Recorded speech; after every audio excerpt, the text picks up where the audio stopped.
Oggi abbiamo presentato qua in Consiglio regionale i primi risultati della sperimentazione per l'utilizzo dei microorganismi per il risanamento ambientale.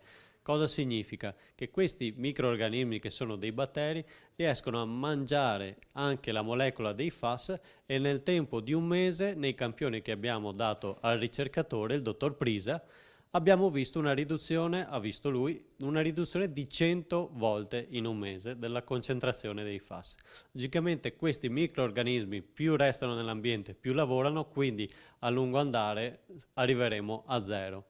Adesso noi vogliamo passare la palla alla regione per testare sul campo questa, chiamiamola tecnologia, perché appunto va sperimentata appunto sul campo, perché una cosa fondamentale e vincente che non va a toccare solo il FAS, ma andrebbe a lavorare su tutti i contaminanti che sono presenti nell'acqua, con un decimo dei costi che adesso sono per il risanamento ambientale. Come primo approccio potremmo intervenire o direttamente nello scarico principale dell'azienda Miteni per vedere se dove abbiamo la massima concentrazione abbiamo un risultato immediato, ma poi questa tecnologia può essere utilizzata in tutti gli ambiti privati dove non arriverebbe l'acqua pulita che stanno cercando di dirottare, quindi i pozzi privati delle aziende agricole o gli allacciamenti tipo Sarego hanno una cartiera o varie imprese che utilizzano appunto grosse quantità d'acqua.